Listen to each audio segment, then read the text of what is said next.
Namaste. Welcome everyone on this International Day of Yoga. Yoga provides a way to nourish and refine our body, mind, and soul.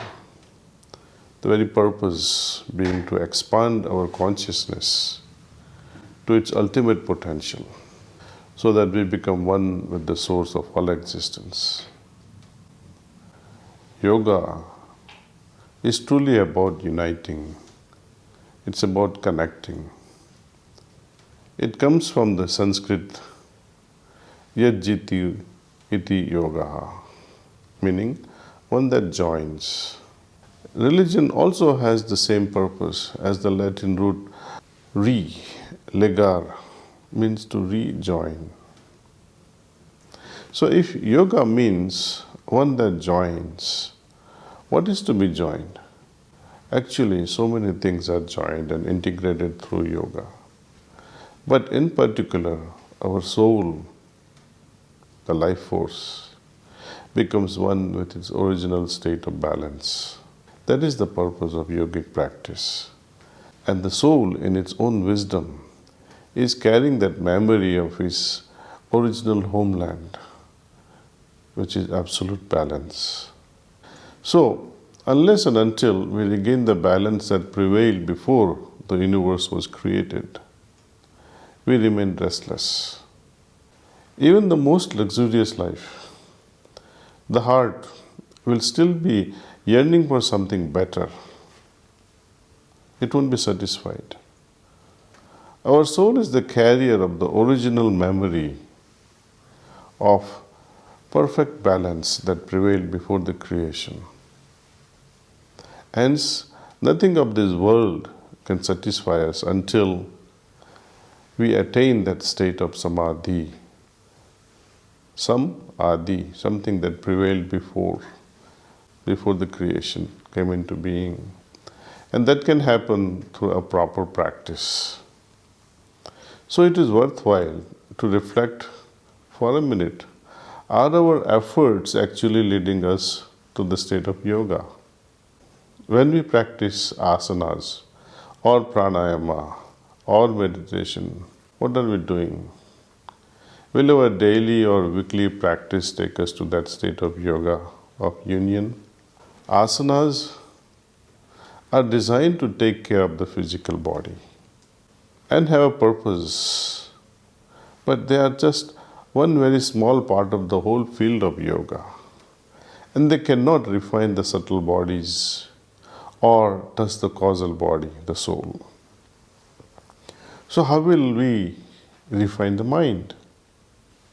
How will we refine intellect? How will we refine our ego? How will we touch the soul? It has to be a combined effort. Ashtanga Yoga is a complete package of yama, niyama, asana, pranayama, pratyahara, dharana, dhyan, and samadhi.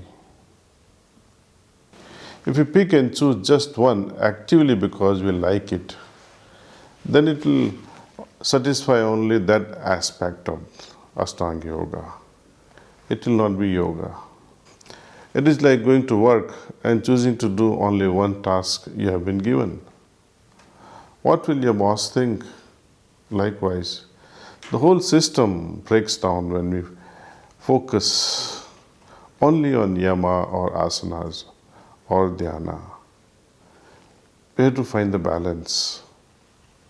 But ultimately, the true state of union comes from doing proper meditation or dhyana. And not every type of meditation is equal to, in this regard, and ensure our goal fulfillment. The meditation practice we choose must be able to take us deeper and deeper into various levels of consciousness.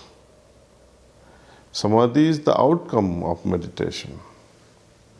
There are various stages of samadhi. In fact, At every new juncture in our spiritual journey, from one chakra to another, the state of consciousness we experience will be different. But generally, three types of samadhis are described. The first one is totally unconscious state like stone, where we have no consciousness of the condition given to us during the meditation. It is called pasana tulya, just like stone. The second is a semi-conscious, dream-like state and a bit more refined. Is light, conscious, natural, Sahaj Samadhi state, which comes after we have traversed the intermediate levels of unconscious or semi-conscious stages along the way. Natural Samadhi. It simply occurs when our consciousness is totally merged in the ultimate state, at one with that state. In the meantime, Samadhi is a work in progress towards that natural Samadhi. If we have to understand Samadhi properly, Samadhi word can break it down into two.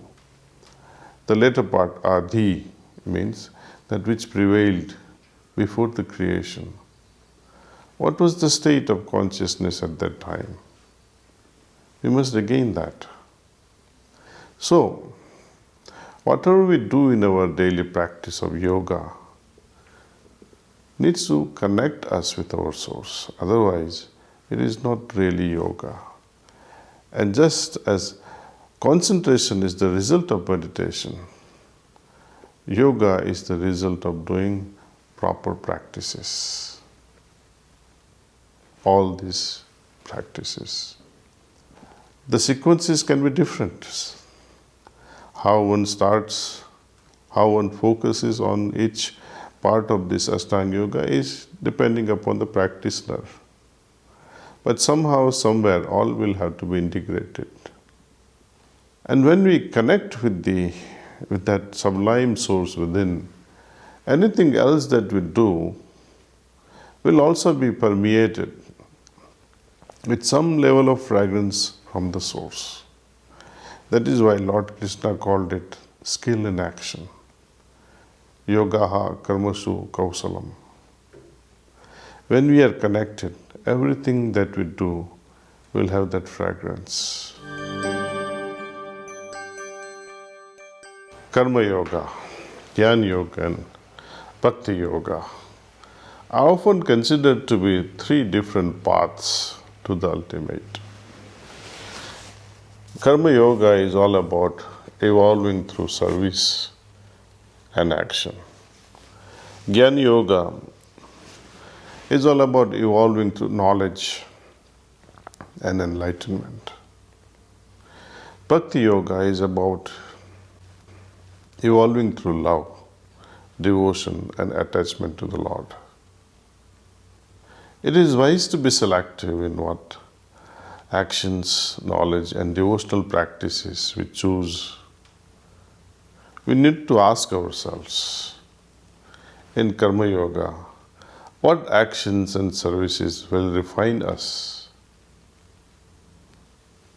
What sort of karmas can connect us to the source? In Jnana Yoga, what sort of knowledge can elevate our consciousness? Which jnana can connect us to the source? In Bhakti Yoga, to whom are we devoted? What form of bhakti will connect us to the source? In Karma Yoga, any action must elevate the lower self to seek the higher self. Such actions will ennoble us and ennoble the very actions themselves, because it is our innate nature to do best possible. And what about Jnana Yoga? In his book Towards Infinity, my Guruji, Sri Ramchandraji of Sahajanpur, describes Jnana Yoga, the progressive unfolding of wisdom and knowledge from personal experience on the spiritual journey. He says that jnana, in the real sense, refers to the inner condition of the mind, which develops while passing through different spiritual states at the different knots or the chakras. Jnana is in fact the realization of the conditions prevailing at each chakra. As our inner journey takes us through many chakras, the knowledge gained will continue to expand as we progress on this journey. That is real Jnana Yoga. And what sort of bhakti leads us to that state of yoga? Worship in itself hardly contributes to our success. Love is best expressed through the heart in all facets of our activities. For example, at bedtime, when we know we are going to meditate in the morning, are we looking forward to that meditation, to being with the beloved when we awake? Are we restless enough to receive Him in our heart? Every bhakta, every devotee must analyze this. How must we prepare our heart to receive the beloved? With such preparations, the heart will automatically yield. It is not just a bedtime activity then. Every moment will yield to such a state. If we create such an attitude in our heart that is so inviting, the Lord will have no choice but to descend and be a part of our existence. A beautiful fragrance will then radiate from us. It becomes automatic. Even if a flower is hidden in the crevices of rocks, the bees will find it. So how can God not know about an anonymous being filled with love? We don't really have to go in search of God in Bhakti Yoga. But wherever you are, be pure, be loving, and He will come looking for you. Now, are these three paths really separate? In fact, karma without jnana is useless. And jnana without bhakti is useless. There must be a beautiful amalgamation of three in our yogic sadhana, yogic practice. If we perform karma in a loving way, knowing well the consequences of our actions, the bhakti will naturally develop. If the essence of bhakti is not there, the jnana yoga will be paralyzed and the karma yoga will also be paralyzed. Likewise, bhakti without action and without knowledge about what you are going to do is also useless. We have to integrate these three and continue on with a lot of faith, which comes out of experience. We need not have faith in the beginning actually. It develops so. As we practice, our experiences will tell us.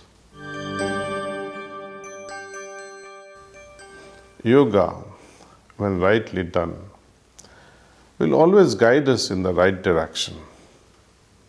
In Bhagavad Gita, Arjuna asked Lord Krishna, how should one lead a life? Lord Krishna says, lead a life in divine consciousness. So consciousness is at play here. In the words of Swami Vivekananda, through yoga, we are trying to make use of our available consciousness.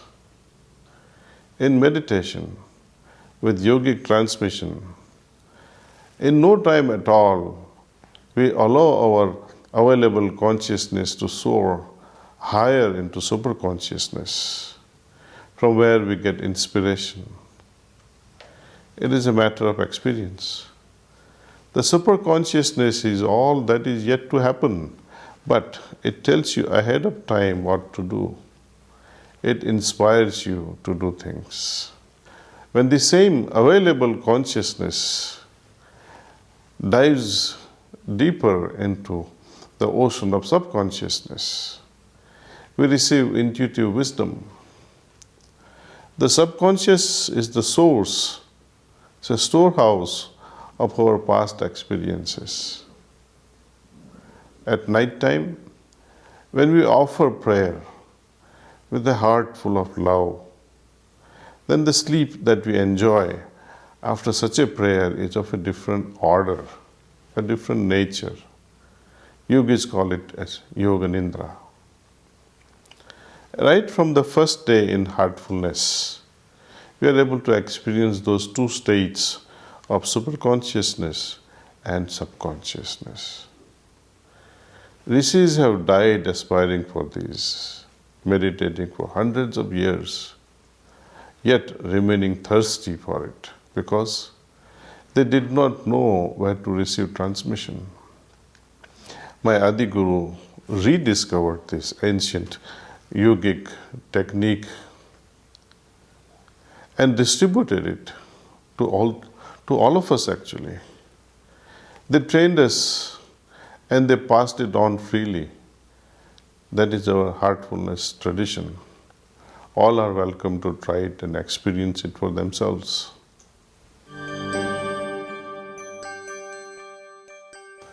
I would like to talk to you also about sadhana chatusthaya. If you look at this chart, there are almost 35 elements in this yoga chart. They are meant to be practiced together, especially the later Ashtanga Yoga part. Even though each one contains a vast field of knowledge within itself, the 35 can be summarized within four main elements known as the four sadhanas or sadhana chatusthaya. Of these four sadhanas, let us focus on Satsampati or the six virtues. Within the Satsampati, the aspect of Shama, of molding and regulating the mind, is where all the practices of yoga are to be found. Ashtanga Yoga practices, Hatha Yoga, Raj Yoga, and the 21st century practice of heartfulness. The great Rishi, Patanjali, presented this eightfold path, Ashtanga Yoga, to the world 3,000 years back to take care of the physical, subtle, and causal bodies of the human being. Through asanas, to refine the physical body, yama and niyama to refine our character, and the other five to refine the subtle bodies in order to unite the soul with the ultimate. So each element has a role to play. Today, things have evolved further so that heartfulness brings together all 35 elements of yoga without having to take up each step individually. It is a complete package of simple practice for all who want to experiment and experience. So at this time in human, I would say, history, we can all experience the pure essence of yoga, supported by yogic transmission and yogic cleaning. And what is the result? Oneness with the source.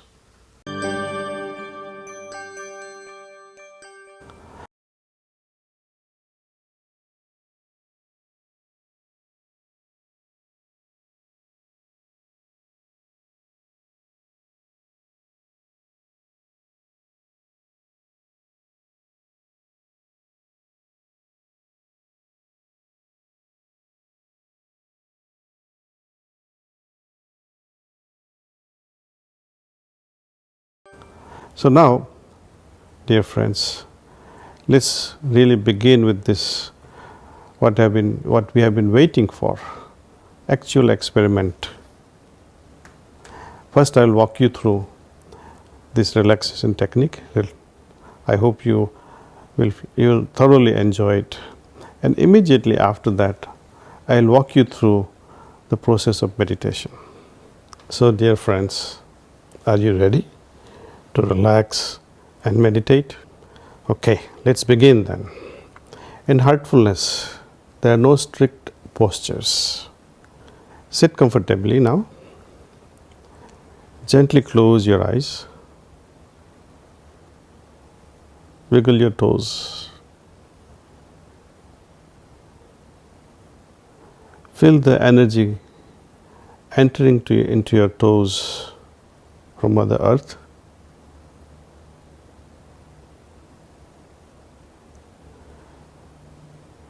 See its relaxing effect. Let this energy move upward to your feet and ankles.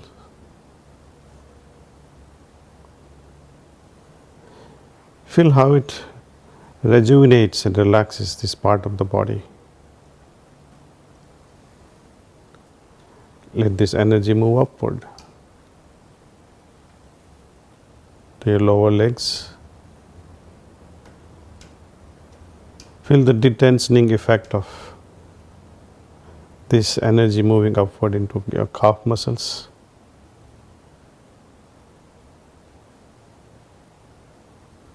Your knees.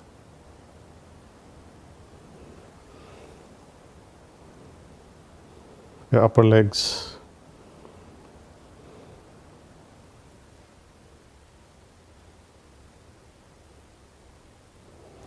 The entire area touching the chair, including the back. Feel this energy relaxing the entire back.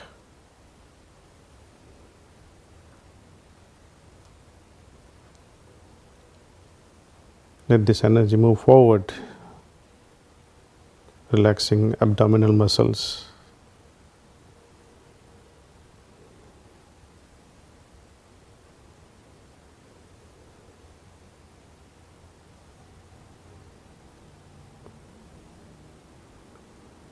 The chest area.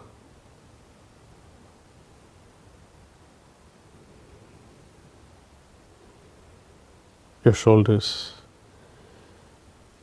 Here, feel especially the melting effect, detensioning effect in your shoulders. Feel that they're melting away.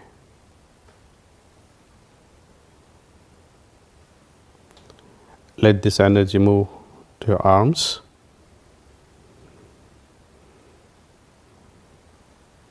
Feeling its effect through biceps and your elbow and wrist area, your palms and fingers and your fingertips.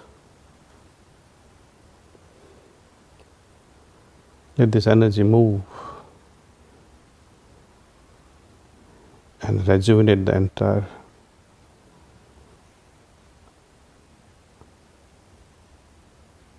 length of our arms.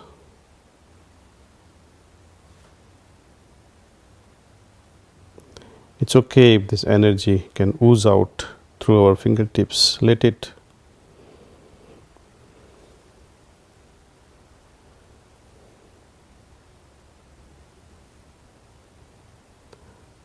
Now let's pay our attention to neck muscles. Feel the energy relaxing all the neck muscles.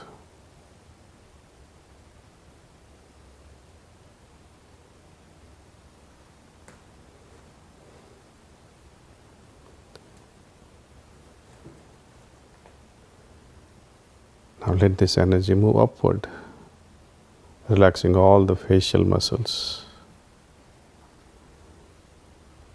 forehead,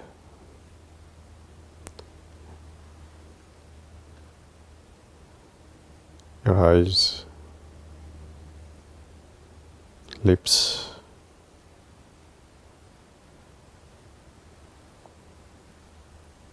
earlobes,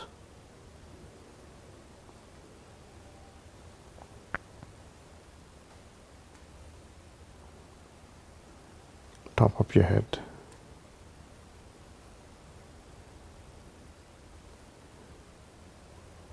Feel this energy now flowing in a very gentle way from the feet, rising up slowly upward through the steps we just followed to the crown of our head.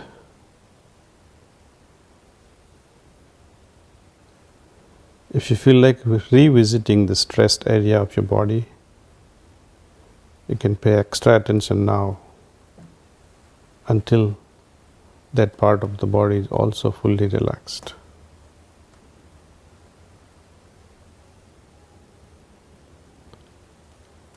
Let's scan the whole system now, from top to toe, or if you prefer, from toe to top.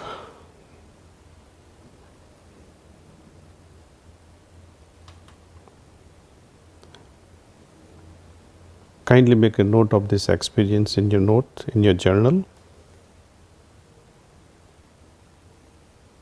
How you felt.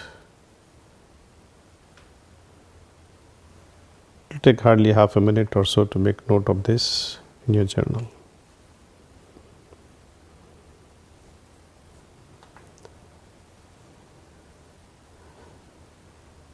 Okay. If you have made an entry, fine. Now we gently move into meditation. With this meditation,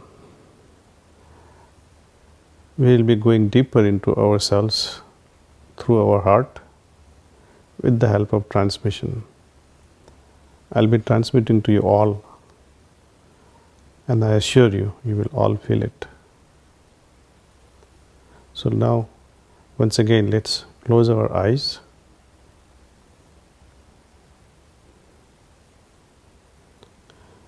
Gently focus on the heart.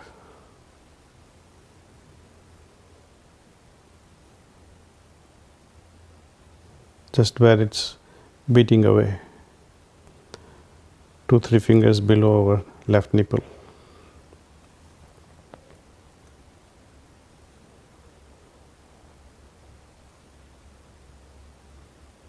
Think that the source of light which is in my heart is pulling my attention inward.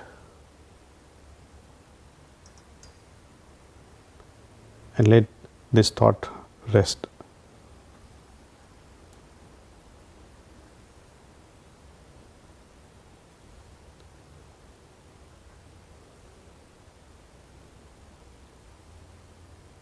We'll continue with this meditation for, let's say, 20 minutes.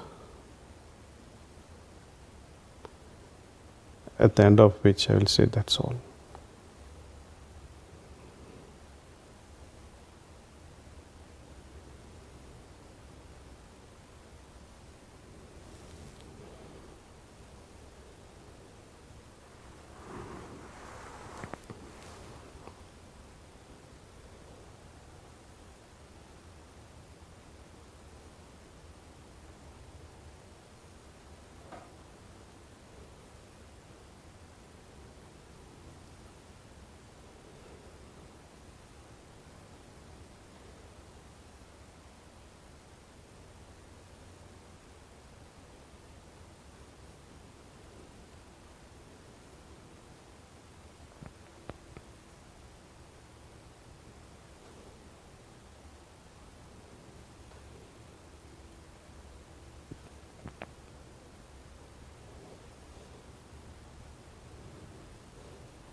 That's all. Before you open your eyes, take a moment and observe how you feel. Scan your whole system, the entire system.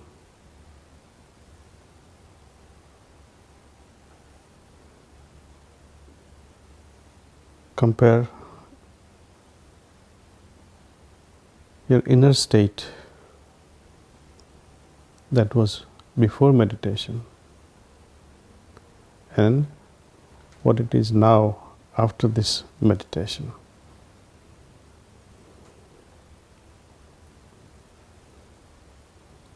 Perhaps you feel calmer, perhaps you feel more relaxed, perhaps you feel more peaceful, perhaps you are deeply anchored in your heart. Maybe you had tons of thoughts. It's okay. You had thoughts during meditation.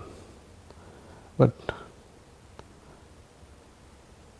can you see the difference, how you feel before and after?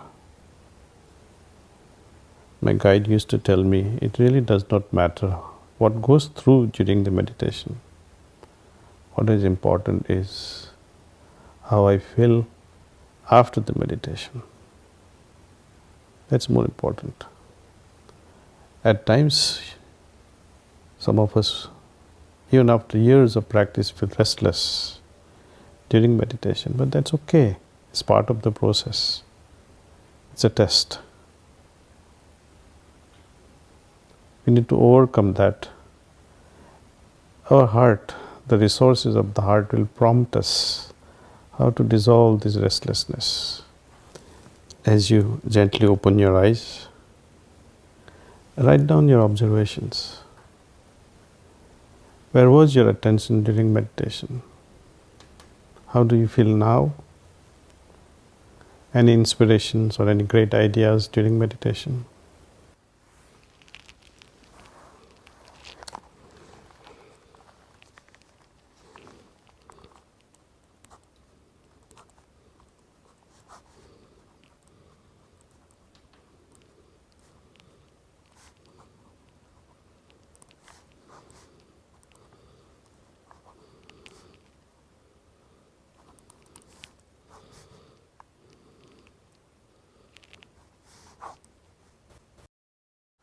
I appreciate and I heartfully thank to all of you to join me today.